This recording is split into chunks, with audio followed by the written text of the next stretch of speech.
Assalamualaikum warahmatullahi wabarakatuh. Perkenalkan, nama saya Aisyah Herwati dengan NIM 22129246, Prodi Pendidikan Guru Sekolah Dasar Universitas Negeri Padang. Baiklah, pada kesempatan kali ini saya akan membuat video mengenai materi manajemen pengolahan materi dari mata kuliah pengantar kewirausahaan dengan dosen pengampu Bapak Dr. Hanif Fakadri, MPD. Baiklah, pada kesempatan kali ini kita akan membahas materi mengenai manajemen pengolahan usaha. Sebelum masuk ke penjelasan yang lebih dalam, kita harus mengetahui terlebih dahulu apa itu manajemen pengolahan usaha.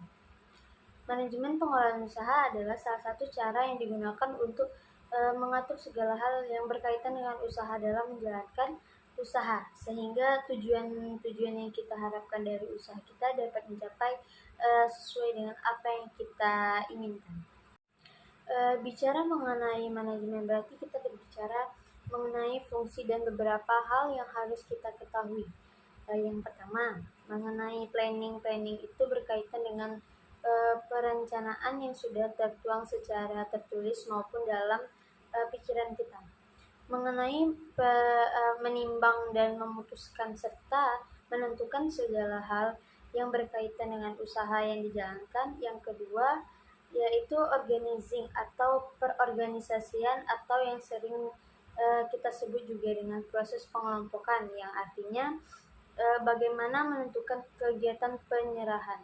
Jadi dalam usaha ini kita harus mengelompokkan kegiatan yang dilakukan. Yang ketiga yaitu directing.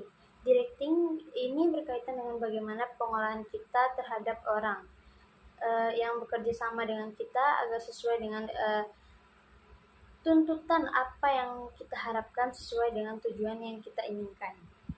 Yang selanjutnya yaitu koordinasi yang berkaitan dengan koordinasian antara pengelarasan dari kegiatan-kegiatan yang berkaitan dengan usaha yang kita lakukan. Dalam koordinasi ini terdapat beberapa prinsip. Yang pertama yaitu koordinasi terhadap horizontal dan hubungan vertikal. Hubungan horizontal itu berhubungan dengan sesama, sedangkan yang vertikal itu berhubungan dengan atasan atau bawahan. Yang kedua yaitu keselarasan untuk kegiatan-kegiatan koordinasi dari awal kita mulai usaha sampai akhir.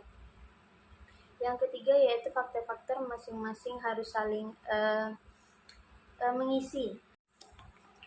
Faktor-faktor yang satu antara yang lain itu harus saling mengisi dengan berkaitannya hubungan sekitar. Yang keempat yaitu controlling. Controlling itu berkaitan dengan melakukan pengawasan agar operasi usaha yang dilakukan itu sesuai dengan yang direncanakan dari awal. Kita melakukan usaha kita itu sesuai.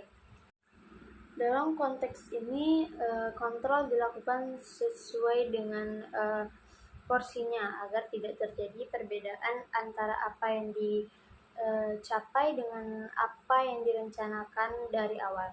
Ada beberapa hal yang harus diperhatikan dalam konteks kontrol ini, yaitu yang pertama, tujuan yang sama ditetapkan. Yang kedua, melakukan pengawasan terhadap sistem. Yang ketiga, melakukan kontrol. Yang keempat, melakukan evaluasi. Yang kelima, memberikan masukan. Selanjutnya kita akan membahas langkah-langkah bagaimana mendesain bisnis antara usaha yang akan kita lakukan. Yang pertama yaitu menetapkan tujuan dan sasaran. Kemudian setelah itu melakukan apa tujuan dari kita tujuan dari usaha kita dan bagaimana selarasan dari usaha kita itu. Yang kedua, mempersiapkan dalam bentuk usaha, yaitu dalam mengelompokkan atau menghubungkan berbagai fungsi dalam bisnis yang akan kita buat dari yang telah ditetapkan. Langkah yang ketiga yaitu pengelompokan aktivitas pengelompokan ini berdasarkan wilayah atau produknya sesuai dengan sumber daya yang digunakan.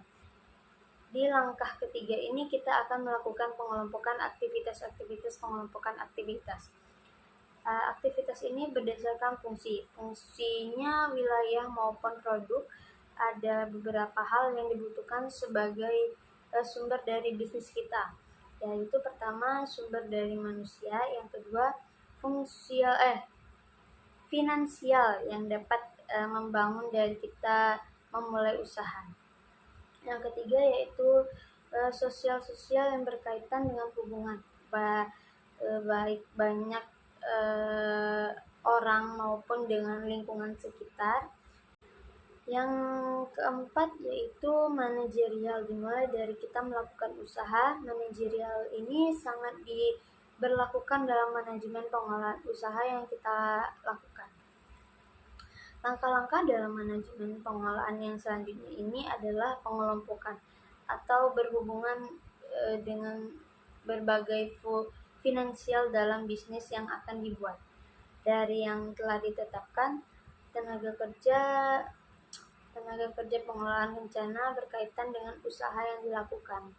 Ada hal-hal yang dapat dipikirkan dalam pengolahan usaha ini, yaitu yang pertama, perencanaan usaha yang berkaitan dengan hal-hal yang tertulis dan tidak yang tertulis, seperti misi dari usaha, usulan operasional, serta proses strategi, peluang-peluang yang menunjukkan akan diraih dari market yang akan dipakai, dan ini berfungsi sebagai pedoman untuk mencapai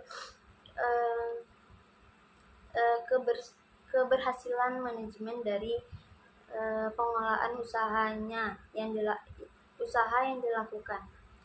Biasanya dalam bentuk ringkasan, eksekutif manajemen usaha yang efektif berupa menggabungkan sumber daya dasar dalam bentuk organisasi yang memaksimalkan keuntungan. Dari penyelesaian ini dapat disimpulkan bahwa manajemen pengolahan usaha harus dimulai dari pengelolaan diri sendiri dalam mempersiapkan usaha yang dijalankan. Kemudian setelah itu baru semua pekerjaan yang ada pada diri sendiri harus bisa kita kelola. Bagaimana pengolahan sesuatu yang akan menyelamatkan atau berkaitan dengan banyak pihak, karena jika kita menyelamatkan usaha kita akan melibat banyak pihak dalam usaha yang kita lakukan.